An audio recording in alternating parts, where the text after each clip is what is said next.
अऊज़ु बिल्लाहि मिनश शैतानिर रजीम बिस्मिल्लाहिर रहमानिर रहीम या अय्युहल्लज़ीना आमनू इस्तईनू बिस्सब्रि वस्सलाह इन्नल्लाहा मअस-साबिरीन। सदक़ल्लाहु मौलाना अल-अलीयुल अज़ीम व बल्लगना रसूलुहुन नबियुल अमीनुल करीम व नहनु अला ज़ालिका मिनश-शाहिदीन व-शाकिरीन वल्हम्दुलिल्लाहि रब्बिल आलमीन। इन्नल्लाहा व मलाइकतहु युसल्लूना अलन-नबी या अय्युहल्लज़ीना आमनू सल्लू अलैहि व सल्लिमू तस्लीमा। अल्लाहुम्मा सल्लि अला सय्यिदिना मुहम्मदिन व अला आलि सय्यिदिना मुहम्मदिन व बारिक व सल्लिम कमा तुहिब्बु व तुर्दी अन तुसल्ली अलैहि।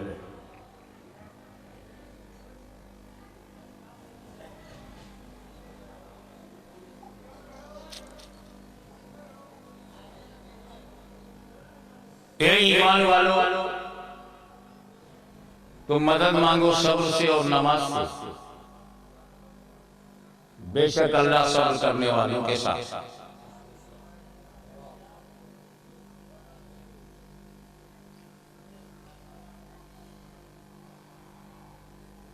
कुरान की एक आयत है इस्तईनू बिस्सब्र, मदद मांगो सब्र से। और इसी कुरान में इय्याका नस्तईन, ये अल्लाह हम तेरी ही मदद चाहते हैं। कुरान की एक आयत कहती है अल्लाह ही से मदद, और कुरान की दूसरी आयत कहती है सब्र और नमाज से भी मदद। न सब्र खुदा है न नमाज खुदा है। तो एक आयत ये है कि खुदा से मदद, और दूसरी आयत ये है कि गैरे खुदा से मदद। तो अब अगर किसी का अकीदा ये है कि अल्लाह ही से मदद मांगेंगे दूसरे से नहीं, तो ये उसकी तबीयत का अकीदा हुआ, शरीयत का नहीं। क्योंकि कुरान की एक आयत को मानना और दूसरी आयत को छोड़ देना तबीयत है, और सारी आयतों को मानना शरीयत है। सुन्नी तब शरीयत पे चलता है और बदअकीदा अपनी तबीयत पे चलता है।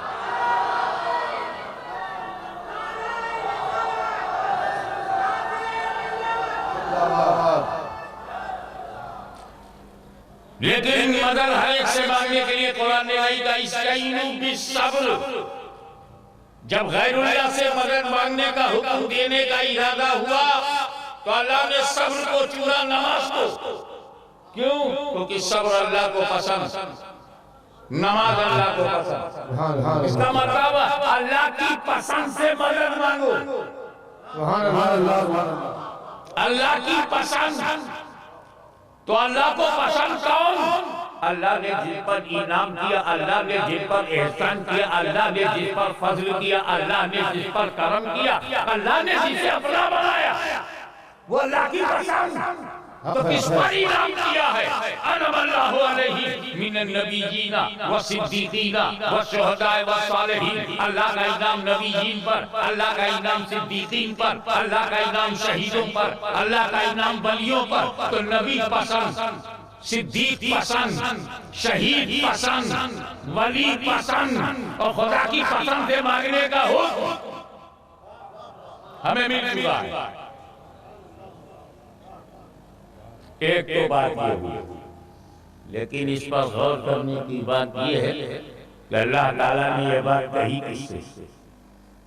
नमाज से मदद मांगो, सब्र से मदद मांगो, ये अल्लाह ने कहा किससे? ये अय्युहल्लज़ीना आमनू, जो ईमान वाले हैं उनसे कह रहा है।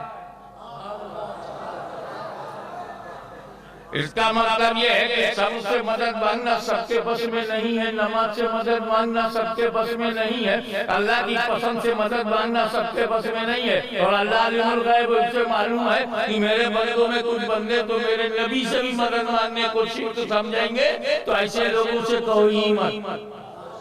उनसे कहो जो ईमान वाले हैं, उनसे कहो जो वफादारी वाले हैं, उनसे कहो जो दामन मुस्तफा में पनाह लेने वाले हैं। या अय्युहल्लज़ीना आमनू, ए ईमान वालों। तो जब अल्लाह ने ईमान वालों से कहा है कि सबसे मदद मांगो, तो ईमान वाले ही तो मांगेंगे। तो जब बेईमानों को उसने छोड़ दिया है तो हम क्यों न छोड़।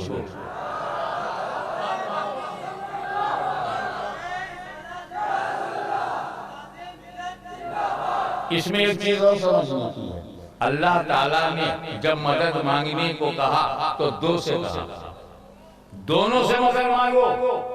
इस्ताईनु बिस्सब्र, सहायता चाहो, टेक हेल्प, मदद मांगो, बिस्सब्र वस्सलाह, सब्र से, नमाज से, सब्र से, नमाज से। तब जब साथ रहने की बात आई तो एक के साथ इन्नल्लाह मअस-साबिरीन, नमाजी के साथ गई। मदद नमाज से मांगो, मगर खुदा ने ये गारंटी नहीं दी कि मैं नमाजी के साथ हूं। तवज्जो चाहूंगा, प्लीज कंसंट्रेट योर माइंड। आप अपनी विचारों को समेटकर मेरे शब्दों पर केंद्रित कीजिए, सेंट्रलाइज कीजिए कि मदद मांगना हुआ तो रब ने कहा इस्ताईनु बिस्सब्र वस्सलाह। तो चाहिए तो यही था कि जब साथ रहने की बात आई तो यूं कहना चाहिए था इन्नल्लाह मअस-साबिरीन वल मुसल्लीन। सब्र से मदद मांगो, नमाज से मदद मांगो, और अल्लाह सब्र करने वालों, नमाज पढ़ने वालों के साथ है, ऐसा होना चाहिए था। लेकिन ये क्या बात है, हिकमत क्या, अल्लाह की हिकमत क्या कि मदद तो दो से मंगवा रहा है और साथ एक के। इन्नल्लाह मअस-साबिरीन, वो सब्र करने वालों के साथ है। पूरे कुरान में कहीं नहीं है इन्नल्लाह मअल मुसल्लीन। अगर हो तो बताओ, एक आयत पर पूरा गुजरात तुम्हारे नाम लिख दूंगा। बोले क्या हाशिमी मियां ये गुजरात तुम्हारा है जो नाम पे लिख दोगे? मैंने कहा वो देखा ही नहीं पाएगा, मुझे देना कहाँ का।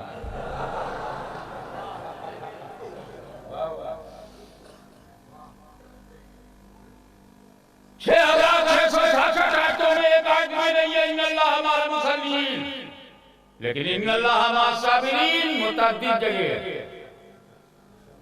अल्लाह नमाज पढ़ने वालों के साथ है कहीं नहीं, अल्लाह सब्र करने वालों के साथ है कई जगह। वजह क्या है, हिकमत क्या है? नमाज से बढ़कर कोई इबादत नहीं, नमाज से अफजल कोई इबादत नहीं। नमाज ही है जो बंदे को मौला से मिलाती है, नमाज ही है जो बंदे और मौला के बीच पड़े हुए पर्दों को उठाती है, नमाज ही है जो मौला के कुर्ब खास तक पहुंचाती है, नमाज है जो बेहयाई से बचाती है, नमाज है जो मुनकरात से बचाती है, नमाज है जो बेशर्मी से बचाती है, नमाज है जो चरित्र का निर्माण करती है, नमाज ही है जो सीरत साजी करती है, नमाज ही है जो बंदे को मौला के सामने आत्मसमर्पण की ताकत देती है, कमाले सुपुर्दगी का मौका देती है। नमाज से बढ़कर कोई इबादत नहीं। पढ़ो तो बहुत अच्छी है, अपनाओ तो जबरदस्त, रूह में बालिदगी पैदा करती है नमाज, आत्मा का शुद्धिकरण करती है नमाज, पवित्रता की लज्जत सिखाती है नमाज, और चरित्र की चरम सीमा पे पहुंचाती है नमाज। लेकिन रब ने नहीं कहा इन्नल्लाह मअल मुसल्लीन, मैं नमाज पढ़ने वालों के साथ था। कहा तो ये कहा कि मैं सब्र करने वालों के साथ। आखिर वजह क्या? नमाज अपनी तमाम अजमतों के बावजूद एक ऐसी जाहिरी इबादत है कि हम दूर से पहचान जाएंगे कि बंदा नमाज पढ़ रहा। मैं यहां बैठा हूं और ये सागर एजेंसी का सही पढ़ा ना, lucky studio, good luck for lucky, यहाँ कोई नमाज पढ़ रहा है, मैं यहीं से समझ जाऊंगा नमाज पढ़ रहा है। कैसे? वो हाथ उठाएगा, हाथ बांधेगा, रुकू में जाएगा, खड़ा होगा, सजदे में जाएगा, बैठेगा, मैं दूर से समझ जाऊंगा कि नमाज पढ़ रहा है, क्योंकि नमाज दिखती है, नमाज दिखाई पड़ती है। लेकिन अगर सब्र करने वाला साबिर तेरे बगल में बैठा हो, तू नहीं जान सकता कि सब्र कर रहा है।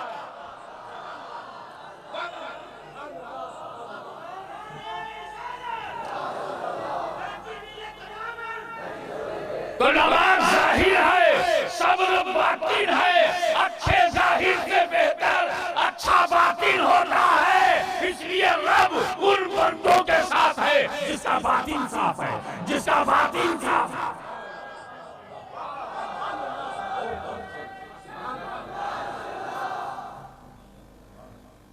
कानून जाहिर देखता है, निगाहे बजाय बातिन देखते हैं, निगाहें बजाय बातिन देखती। अरे जमीन देखना चाहिए। फसल छत पे नहीं पैदा होती, जमीन पे पैदा होती है। जमीन अच्छी हो तो अनाज अच्छा होगा, जमीन अच्छी हो तो झाड़ अच्छा होगा, जमीन अच्छी हो तो फसल अच्छी होगी, दिल अच्छा हो तो नमाज अच्छी होगी, दिल अच्छा हो तो रोजा अच्छा हो। अल्लाह बातिन की पाकीज़गी के साथ है, सब्र करने वाले। नमाज हाथ उठाकर, नमाज हाथ बांधकर, नमाज पैरों को जोड़कर, नमाज रुकू में झुककर, नमाज सजदे में गिरकर पढ़ी जाती है। सब्र दिल में छुपा है, बातिन में रख।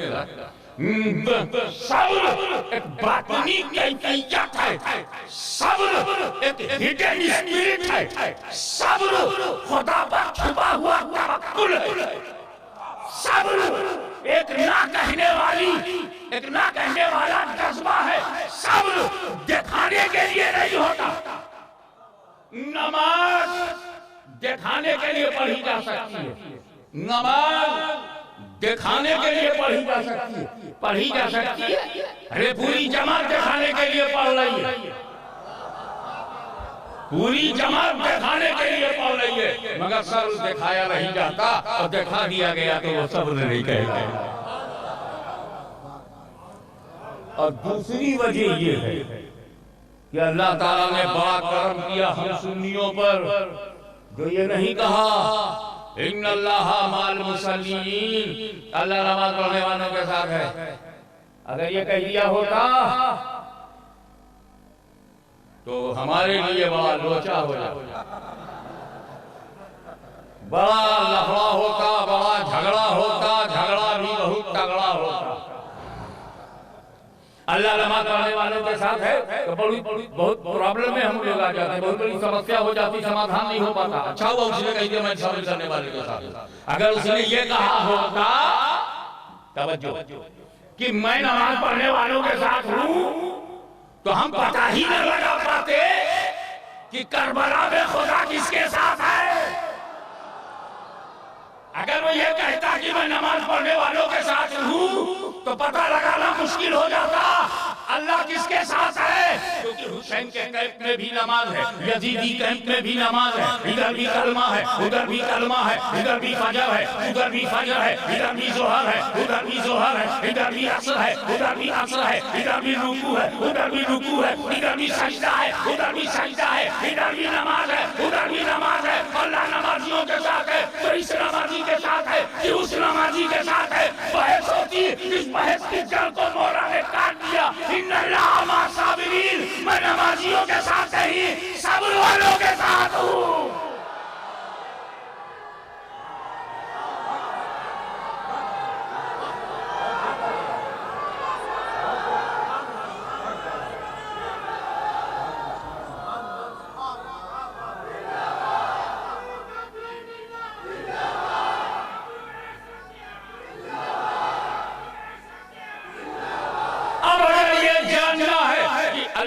अली अकबर के साथ है कि शुम्र के साथ है, कासिम के साथ है कि सलाम के साथ है, हुसैन के साथ है कि यजीद के साथ है। तो इधर उधर देखो मत, बस ये पता लगाओ कि सब्र किसके साथ है, सब्र किसके साथ है। भूखा है मगर सब्र है, प्यासा है मगर सब्र है, लाशा उठाया मगर सब्र है, और मोहम्मद की लाश उठाई मगर सब्र है, सब्र है।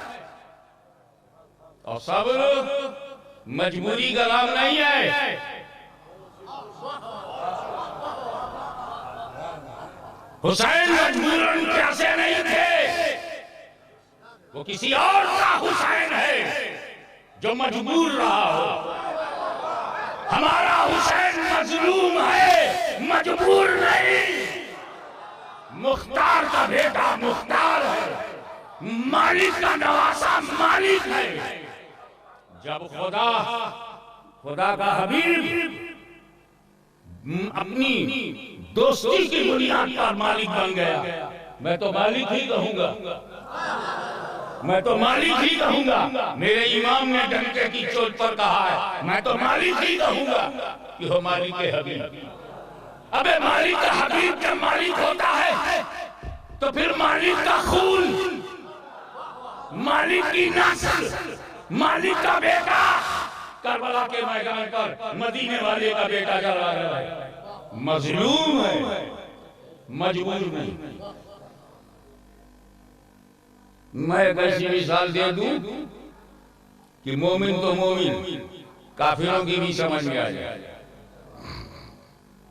हुसैन के बेटे के बेटे के बेटे के बेटे के बेटे के बेटे के बाद, मैंने ठीक से गिना नहीं है कि कितने बेटे के बाद का बेटा अजमेर आया।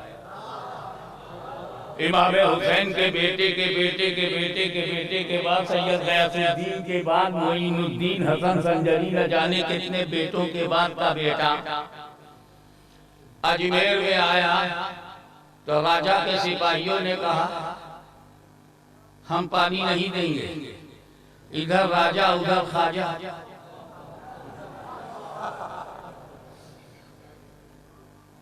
ये पानी आना सागर का पानी है, इसे राजा के सिपाही पिएंगे, उसके ऊंट पिएंगे, उसके घोड़े पिएंगे, राजा के पशु वो पानी पिएंगे, उसके जानवर पिएंगे। तुम लोग कहां से बाहर से आए हो? हमारा भारत में उतनी नूरानी सूरत वाला कभी आया ही नहीं था।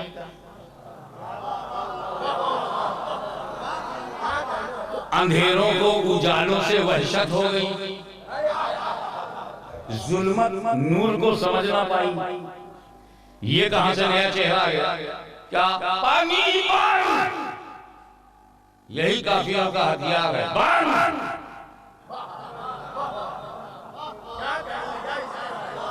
उसने तो एक बन किया था, ये दो बन, उसके भी डबल है। मुस्कुराकर जब आप रिलैक्स हो गए हैं तो आगे बढ़िए, जाकर के दरवेशों ने गरीब नवाज से कहा या ख्वाजा हुक्मे राजा, अपने घर में जा, पानी पे पाबंदी लगे। पानी रोक दिया गया जी। ये लो मेरा प्याला, अना सागर से कहना हसन संजरी ने बुलाया। जैसे ही प्याले को हाथ में लेके अना सागर से कहा कि ख्वाजा गरीब नवाज ने बुलाया है, सारा अना सागर प्याले में खिंच गया।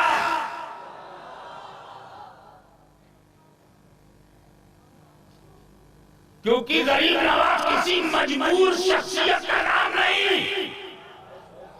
तो जो अना सागर का पानी अपने प्याले में खींच ले, उसका दादा अगर चाह जाता तो दरियाए फरात को अपने खेमे में खींच लेता।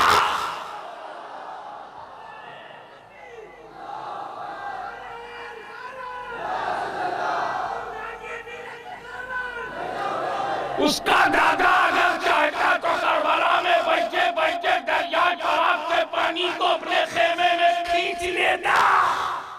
गरीब नवाज इमाम हुसैन के बेटे के बेटे के बेटे के बेटे के बेटे के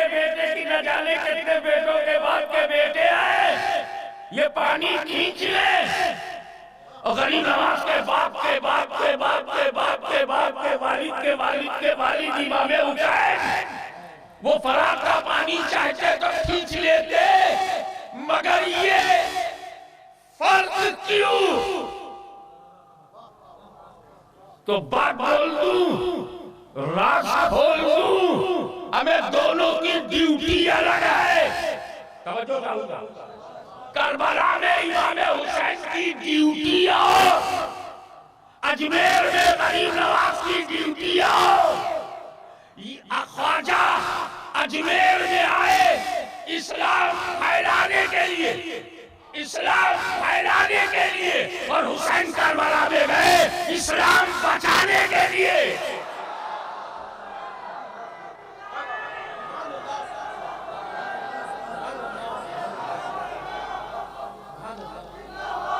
और आज एक बात सुन लो, इस्लाम फैलाने के लिए उलमाए किराम को ये दे रहा हूं, सादाते किराम को नज़र करता हूं, इस्लाम फैलाने के लिए करामत चाहिए, करामत, और इस्लाम बचाने के लिए इस्तिकामत चाहिए, इस्तिकामत। अजमेर में करामत चमक रही है, करबला में इस्तिकामत चमक रही है।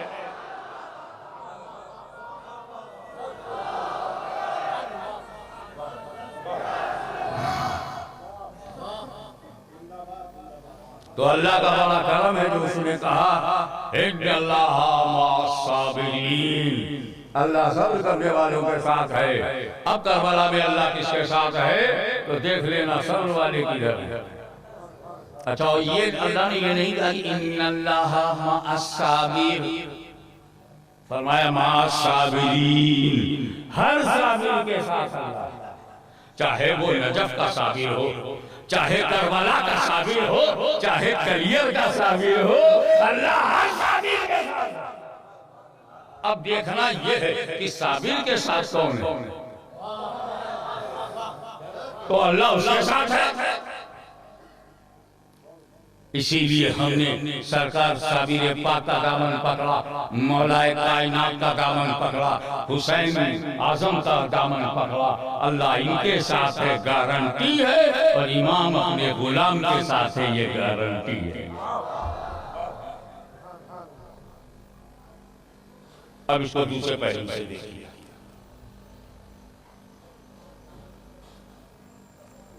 अल्लाह के रसूल ने हमारी हिदायत और हिफाजत के लिए एक बात फरमाई,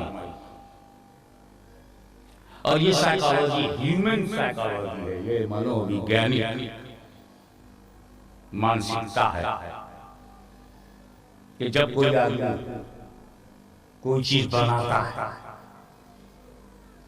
कंपनी, फैक्ट्री, मिल, किला, राज, सत्ता, जो कुछ बनाता है, मकान, तो बनाने में क्या ज्यादा मेहनत पड़े, जब बन जाता है मेहनत खत्म, फिकर शुरू। आपको दारुल उलूम बनाना है, जब तक दारुल उलूम नहीं बन रहा है, यहाँ जा रहे हैं, वहां जा रहे हैं, फंडिंग कर रहे हैं, फंड रेजिंग कर रहे हैं, लोगों को कॉन्टेक्ट कर रहे हैं, बन गया तो मेहनत खत्म, फिकर शुरू। शेखुल हदीस कहाँ से मिलेगा, शेखुल तफसीर कहाँ से मिलेगा, इमामुल नहव कहाँ से मिलेगा, सर्फ कौन पढ़ाएगा, नहव कौन पढ़ाएगा, मंतिक कौन पढ़ाएगा, फिकर शुरू। अब जब मैं हूं तो हूं, अब मैं नहीं रहूंगा तो इसको कौन चलाएगा। मेरा तजुर्बा है कि मेहनत शाखा के बाद जलालुद्दीन हाफिज मिल्लत मौलाना अब्दुल अजीज मुबारकपुरी रहमतुल्लाह अलैह ने जब जामिया अशरफिया बनाया तो बड़ी मेहनत से बनाया। उसके बाद मैंने उनके चेहरे पर फिक्र देखी कि मेरे बाद चलेगा कि नहीं, ये रहेगा कि नहीं, जो स्टाफ में छोड़ूंगा उसमें मुखलिसाना तौर पर शरीक रहेगा कि नहीं। आला हज़रत अज़ीमुल बरकत इमाम इस्म मोहब्बत मुजद्दिद दीन व मिल्लत ने जब मंज़र इस्लाम बनाया तो उन्हें भी बाद में ये फिक्र हो गई कि मेरे बाद चलेगा कि नहीं, रहेगा कि नहीं। इसको हुज्जतुल इस्लाम चलाएंगे, उसके बाद मुफस्सिर आज़म चलाएंगे, उसके बाद रेहानी मिल्लत चलाएंगे, ये चलेगा कि नहीं, एक फिक्र होती। तो मेरे नबी ने मेहनत करके उम्मत बना ली, और जब उम्मत बन गई तो फिक्र शुरू हो गई, मेरे बात कहीं गुमराह तो नहीं हो जाएगी, मेरे बात कहीं भटक तो नहीं जाएगी, मेरे बात कहीं रास्ता तो नहीं बदल देगी, मेरे बात कहीं मिसगाइडेड तो नहीं होगी। इसी फिक्र ने इनाम दिलवा दिया कि मेरे उम्मतियों तरक्को की कुमुत सकलैन, मैं तुम्हें दो भारी चीजें छोड़ रहा हूं, कुरान और अहले बैत।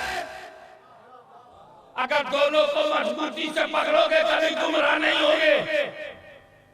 आपको मैं बता दूं, जब मुजारे पे लंग दाखिल होता है तो हरगिज गुमराह नहीं होगे के माना पैदा होते हैं।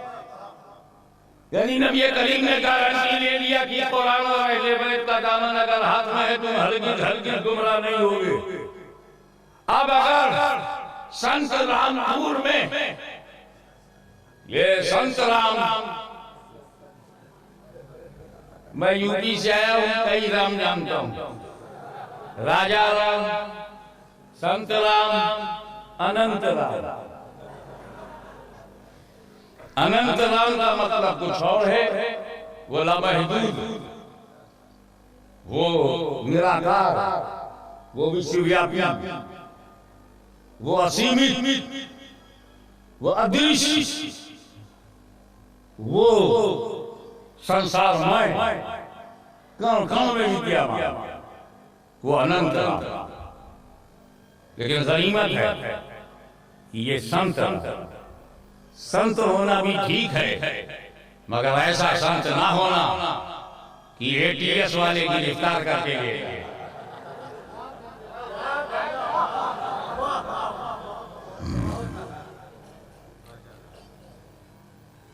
इस संत रामपुर में जो बात में कह दे रहा हूं, अगर कोई गुमराह मिल जाए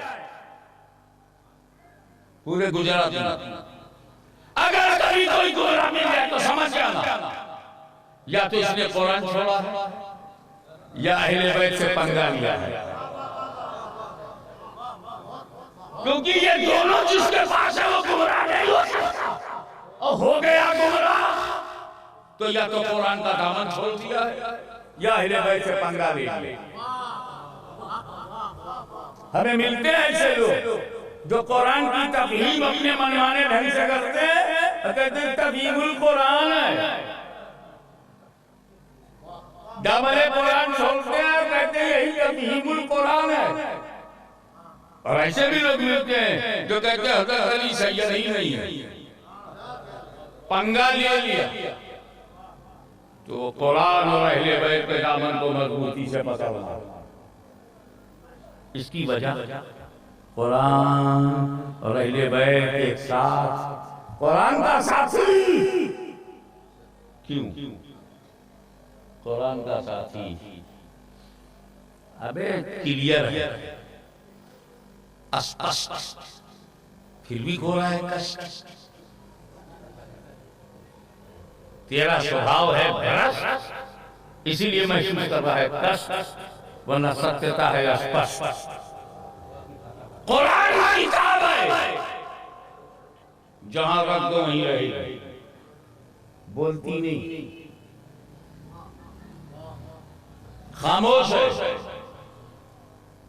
कुरान का तर्जुमा तुम गलत करो, कुरान तुम्हें रोकेगा नहीं, टोकेगा नहीं, तुम्हारे कलम को पकड़ेगा नहीं।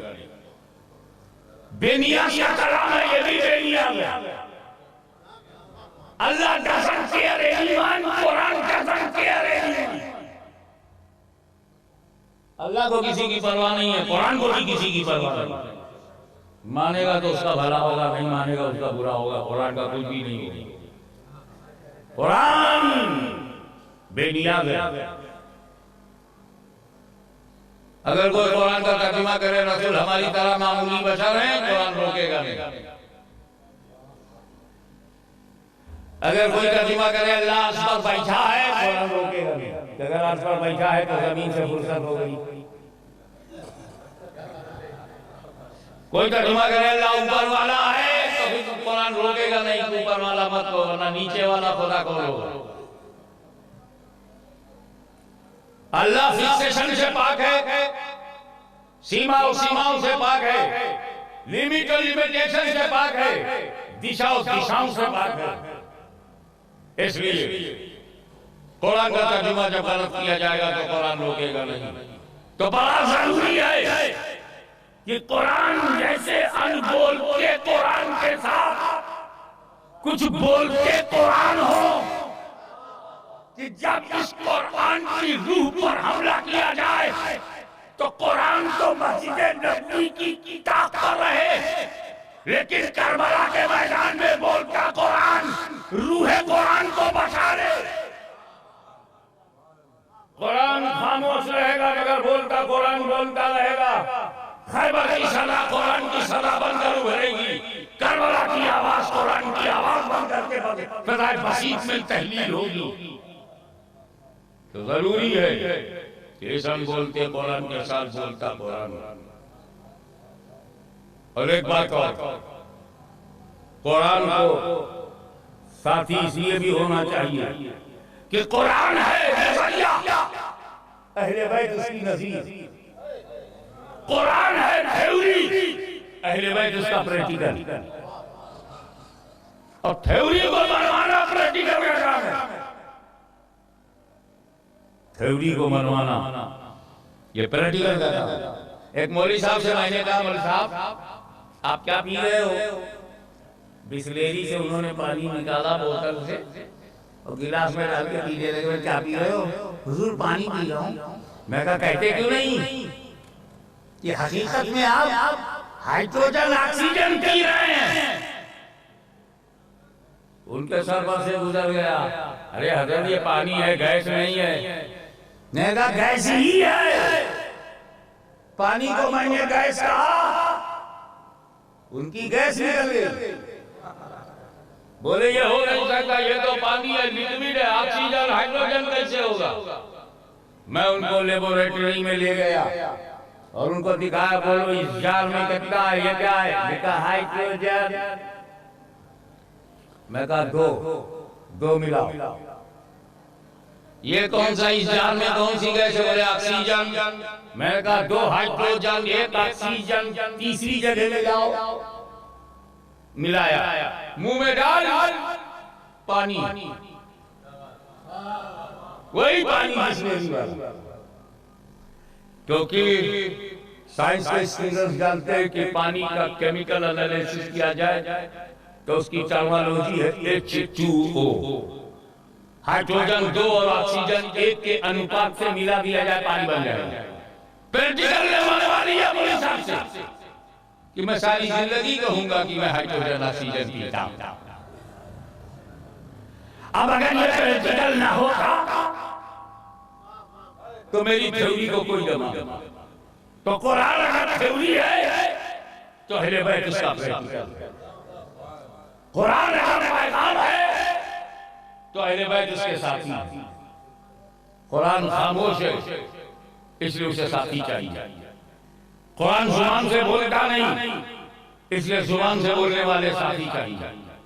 इस मोड़ पर सुनियो, मैं अपनी तरफ से सवाल उठाता हूं कि कुरान को साथी बनाना था तो सहाबा किराम रिज़वानुल्लाह ताला अलैहिम अजमईन को भी साथी बनाया जा सकता है। क्योंकि सहाबा की जमात इतनी प्यारी और पाकीज़ा जमात कि चश्मे फलक ने ऐसी जमात नहीं देखी, नील गगन की दृष्टि में ऐसी जमात कभी नहीं आई जो सहाबा की जमात। सहाबी के बारे में एक बात नोट कर लो, सहाबी खुद नहीं बने, इसलिए उसके खुद किए हुए पर हमारा कभी तबसरा नहीं होता।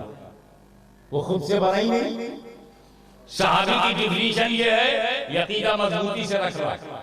सहाबी की डिफिनीशन ये है कि जिसने अपने माथे की आंखों से रसूल को देखा हो और ईमान के साथ दुनिया से गया, वो सहाबी। दीदारे मुस्तफा, मौत अलैहिस्सलाम, ये 2 बातें जिसमें होंगी वो सहाबी है। अबू जहल ने रसूल को देखा, ईमान पर मरा नहीं, सहाबी नहीं। ओवैसे कर्मी ईमान के साथ दुनिया से गए मगर नबी को देखा नहीं, सहाबी। सहाबी होने के लिए जरूरी है कि नबी को देखे भी और इस्लाम और ईमान के साथ दुनिया से जाए। अब अगर कोई नाबीना है वो तो देख नहीं सकता, वो कैसे सहाबी बनेगा? अच्छी तरह समझो, अगर कोई नाबीना ब्लाइंड एनी ब्लाइंड पर्सन नबी के इतने करीब चला जाए, आंख होती तो देख लेता। कोई नाबीना नबी के इतने करीब चला जाए कि आंख होती तो देख लेता, तो गोया वो महल्ले दीद में पहुंच गया, उसे हुक्म दीद नसीब हो गया, वो भी सहाबी। ईमान के साथ अगर दुनिया से गया तो वो भी सहाबी। ये हो गई बात सहाबी की डिफिनीशन। रसूल को देखना, ईमान के साथ मरना, सहाबियत। ओके, अब अकीदा सुनो। बड़े बड़े सहाबियों की बात छोड़, आखिरी दर्जे का भी कोई सहाबी होगा जो इल्मे इलाही है। अल्लाह ही जानता है कि 1,24,000 या इससे ज्यादा सहाबा किराम में आखिरी दर्जे का सहाबी कौन है, अल्लाह ही जानता है। हमारा अकीदा यह है कि उस आखिरी दर्जे का सहाबी भी गौसे आज़म से अफजल है। हर सहाबी गरीब नवाज से अफजल है, हर सहाबी दातागंज बख्श से अफजल है, हर सहाबी सरकार नक्शबंद से अफजल है, हर सहाबी मखदूम सबरानी से अफजल है, कुतुब आलम शाह आलम से भी अफजल। हर सहाबी, ये अकीदा हुआ। ये मान के चलना है कि हर सहाबी औलिया अल्लाह से अफजल है। अब एक मिसाल देता हूं। फर्ज करो एक आदमी रसूल पाक के पास भारतीय समय के अनुसार सुबह 10 बजे आया और आकर के उसने तौबा किया, कलमा पढ़ा। भारत के समय के अनुसार सुबह 10 बजे ईमान लाया, 11 बजे घर गया, मर गया। सहाबी है कि नहीं? 10 बजे ईमान लाया, 11 बजे इंतकाल हो गया, नबी को देखा भी और ईमान के साथ गया भी, सहाबी हो गया। अब जब सहाबी हो गया तो गौसे आज़म से अफजल, गरीब नवाज से अफजल। अब मुझे एक बात बता, सहाबी का वो कौन सा अमल है जिसने गौसे आज़म से उसे अफजल बनाया? नमाज तो पढ़ा नहीं, 10 बजे ईमान लाया, 11 बजे मर गया, ना जोहर ना फजर ना असर ना मगरिब, एक रकत नमाज नहीं पढ़ा और गौसे आज़म से अफजल। एक पैसा ज़कात का नहीं निकाला और गौसे आज़म से अफजल। एक दिन का रोजा नहीं रखा, गौसे आज़म से अफजल। काबे का एक तवाफ भी नहीं किया और गौसे आज़म से अफजल। तो सुन, सहाबी अपने अमल से सहाबी नहीं बना, जो उसके अमल पर बहस की जाए वो निगाहे मुस्तफा से बना है, वो मुस्तफा के फैजाने नजर से बना है।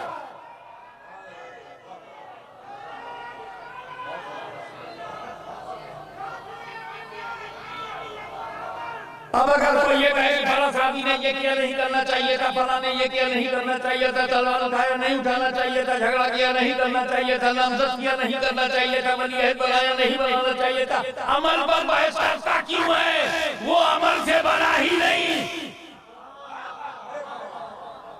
और जिस चीज से सहाबी बनता नहीं उस पर बहस कैसी?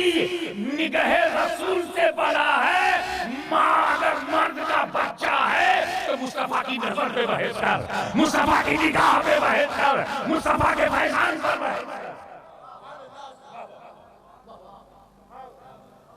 तो सहाबी जैसी कोई जमात नहीं, वो सहाबी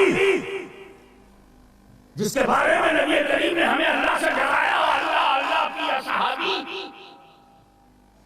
अलैकुम बिसुन्नती व सुन्नतिल खुलफाइर राशिदीन महदीयीन, वो सहाबा इत्तजू बिद्दीन मिन बादी अबू बकर व उमर, वो सहाबा उलाइका हुमुर राशिदून, वो सहाबा दस दरिया भी न छोड़े वो सहाबा, बहरे सुलमान में दौड़ा दिए घोड़े वो सहाबा, जिन्होंने अंधेरों को दूर कर दिया वो सहाबा, कलीसियाओं में अजानें दे दी वो सहाबा, अफ्रीका के जंगलों को आबाद कर दिया वो सहाबा, जिसने तौहीद का परचम लहरा दिया वो सहाबा, जिसने किसरा के गुरूर को मिट्टी में मिला दिया वो सहाबा, जिसने कैसर को खाक चटा दिया वो सहाबा, जिसने अपने दौर के सुपर पावर कंट्री को मिट्टी में मिला दिया वो सहाबा।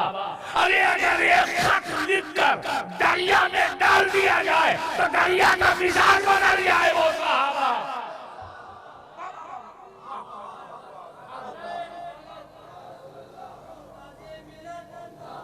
सवाल पैदा होता है कि सहाबा को कुरान का साथी क्यों नहीं बनाया? अहले बैत क्यों? सहाबा किराम क्यों नहीं? जबकि एक सहाबी के कदमों पर हाशिमी के माँ बाप कुर्बान, फिर सहाबा किराम को कुरान का साथी नबी ने नहीं बनाया। अजमत बताई, उनकी सुन्नत में चलने को कहा, अबू बकर उमर को दीन में पैरवी के लिए हमें कहा, उन्हें राशिद कहा, उन्हें महदी कहा, लेकिन साथी नहीं।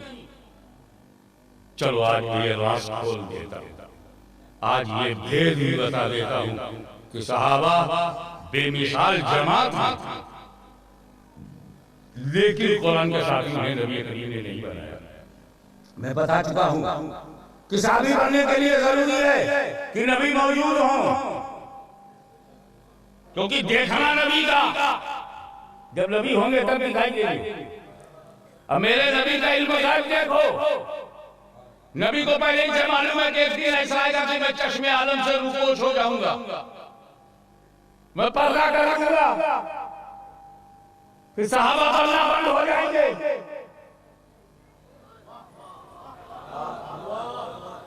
जब मैं कब्र में चला जाऊंगा तो सहाबा बनना बंद। बहुत जुर्रत के साथ एक चैलेंज करता हूं, किसी बड़े से बड़े सहाबी में ये ताकत नहीं, बहुत हिम्मत से बोल रहा हूं, और बड़े से बड़े सहाबी को ध्यान में रख के बोल रहा हूं। मैं जानता हूं सबसे बड़े सहाबी का नाम क्या है, मैं खुद खुतबे में पढ़ता हूं, अफजलुल बशर व बादल अंबिया भी कहते हैं। लेकिन मेरा चैलेंज है, किसी बड़े से बड़े सहाबी में ये ताकत नहीं है कि अपने बाद वाले को सहाबी बनाए। जब बनाएगा ताबई बनेगा, जो सहाबी को देखेगा ताबई बनेगा, सहाबी नहीं बनेगा। सिद्दीक़ अकबर को जो देखेगा ताबई बनेगा, फारूक आज़म का देखने वाला ताबई है, उस्मान गनी को देखने वाला ताबई है, मौलानी को देखने वाला ताबई है। सहाबी बनाना नबी का काम, नबी का इंतकाल हो गया, सहाबा बनना बंद हो गए, अब सहाबा घटना शुरू। 50 साल में सैकड़ों सहाबा का विशाल हो गया, 100 साल में 90% सहाबा इंतकाल कर गए, 200 साल के बाद दुनिया में एक भी सहाबी नहीं, 200 साल के बाद दुनिया में एक भी सहाबी नहीं। तो अब अगर कुरान का साथी सहाबा को बनाया जाता तो 200 साल के बाद कुरान तन्हा हो जाता, साथी खत्म हो जाते और कुरान तन्हा हो जाता। इसीलिए रसूल ने अहले बैत को साथी बनाया। न क़यामत तक कुरान खत्म होगा, न क़यामत तक अहले बैत खत्म होंगे।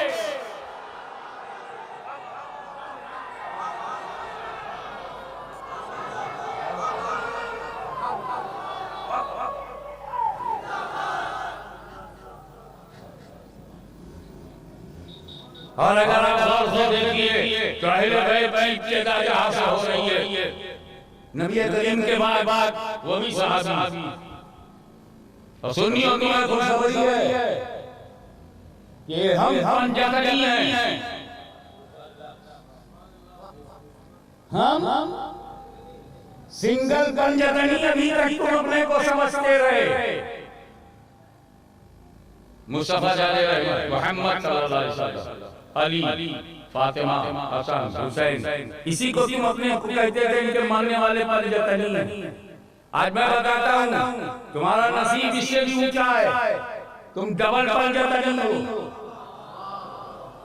वो कोई और फिरका है, वो कोई और जमात है जो सिंगल पंजा नहीं है।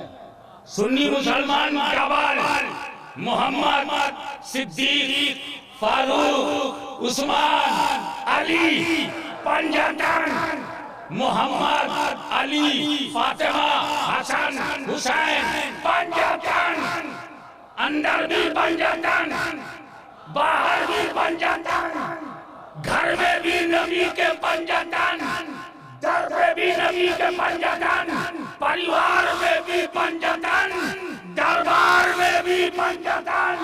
हम नबी, सिद्दीक, फारूक, उस्मान, अली के मानने वाले पंजातनी, नबी, अली, फातिमा, हसन, हुसैन के मानने वाले पंजातन, डबल पंजातन। तो एक सिंगल पंजातनियों डबल पंजातनियों से पंगा ना ले।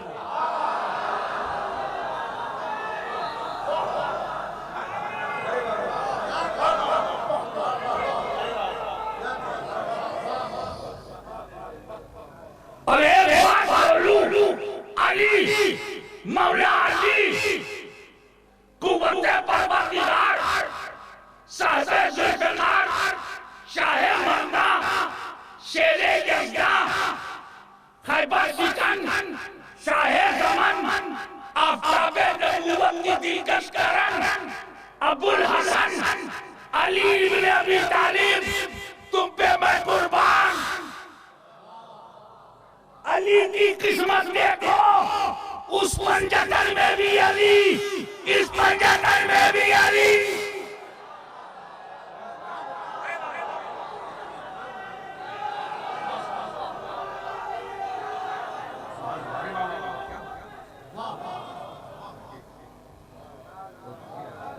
मैंने आपको बताया था कि कुरान आयात पर मुश्तमिल है, अहले बैत उसकी तफसीर।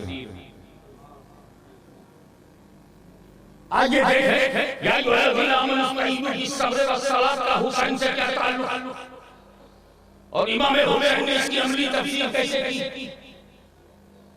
अब आयत करीमा पर आप गौर कीजिए, आयत करीमा पर आप तवज्जो फरमाएं। इस्तईनु बिस्सब्र व सलात, हुक्म शुरू हुआ सब्र से और आज खत्म हो रही है सलात पे।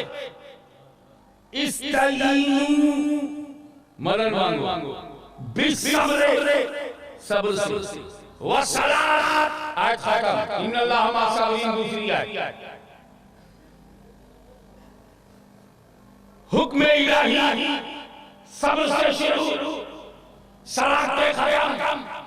अब हुसैन की जिंदगी के दायरा नजर डालो, पैदा हुए तो शहादत की खबर, हुसैन ने सब्र किया, नाना का साया उड़ गया, हुसैन ने सब्र किया, कूफे की मस्जिद में वालिद को शहीद कर दिया गया, हुसैन ने सब्र किया, बड़े भाई का खून बाहर निकला, हुसैन ने सब्र किया, माँ का साया उड़ गया, हुसैन ने सब्र किया, इख्तिदार छिन गया, हुसैन ने सब्र किया, मदीना छूट गया, हुसैन ने सब्र किया, मक्के में रह न सके, हुसैन ने सब्र किया, सफर किया, सब्र किया, हज़र में है, सब्र किया, दूध नहीं मिला, सब्र किया, पानी नहीं मिला, सब्र किया, खाना नहीं मिला, सब्र किया, खाना नहीं मिला, सब्र किया, आवाम मारे गए, सब्र किया, अंसार मारे गए, सब्र किया, हुर मारे गए, सब्र किया, हबीब मारा गया, सब्र किया, और मारे गए, सब्र किया, मोहम्मद मारे गए, सब्र किया, कासिम की जवानी लुट गई, सब्र किया, अली अकबर का शबाब लुट गया, सब्र किया,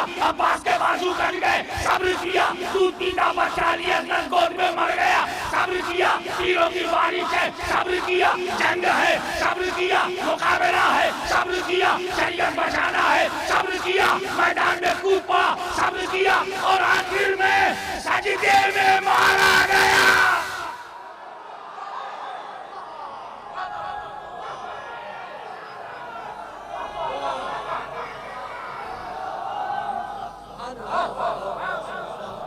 जब मदीने में थे तो शहीद नहीं हुए, मक्के में हुए तब शहीद नहीं हुए, जब करबला पहुंचे तब शहीद नहीं हुए, भूखे प्यासे हैं शहीद नहीं हुए, घोड़े पर बैठे हैं शहीद नहीं हुए, जंग कर रहे हैं शहीद नहीं हुए, तलवार चल रही है शहीद नहीं हुए, बाजू हिल रहा शहीद नहीं हुए, तीनों को ठंडी तीर की बारिशें हो रही है।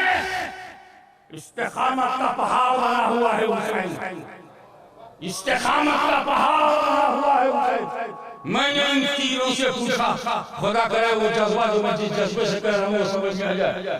तीरों से मैंने पूछा, तुम हुसैन के बदन से लग कैसे गए?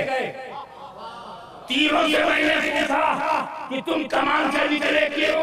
और इमाम हुसैन के बदन में आने की जुर्रत, उनका यजीदियों ने अपनी कमान से मुझे फेंका बेतलबा, और इमाम हुसैन जैसे जन्नती बदन को छूने का ये आखिरी मौका है। मैं घुस का इन्हें लहू रहा नहीं करूंगा, बल्कि मैं इनका लंस लेकर इन्हें छूकर मैं अपने बोसे की मेराज देखना चाहता हूं। तो मेरे दोस्तों, मनिया क्या मैंने दरिया की मौजों से पूछा, हुसैन लड़ रहा है, वो पानी नहीं मांग रहा है, तुम में लहरें क्यों पैदा हो रही है, तुम में बेचैनी क्यों आ गई? ए लहरों, तुम बेकरार क्यों हो? तुम साहिल पे सर पटक क्यों रहे हो? ये इस्तिराब कहाँ से आया? ये इस्तिराब कहाँ से आया? ये इस्तिराब कहाँ से आया? ये बेचैनी कहाँ से आई? तो दरिया ने जुबाने हाल पे का हाजिरी, हुसैन के लब पानी को नहीं तरसे है, पानी ही लबे हुसैन को तरस गया।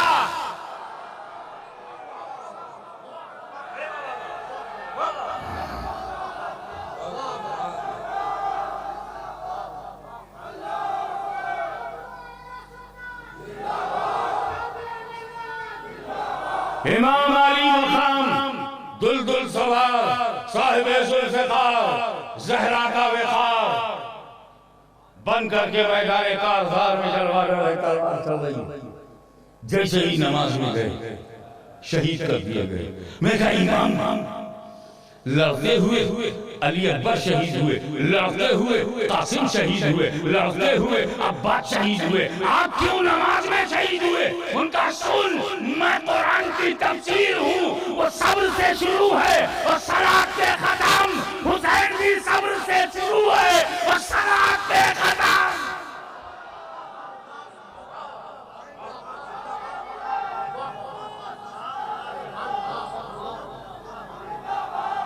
इसीलिए मेरे आका मौला ख्वाजा खाजना फरमाते हैं, शाह हस्त हुसैन, बादशाह हस्त हुसैन, दीन हस्त हुसैन, दीपना हस्त हुसैन, सरदार नदाब दर्द से यजीद, हक्का की बिनाए ला इलाहा हस्त हुसैन, व आखिर दावाना अल्हम्दुलिल्लाह।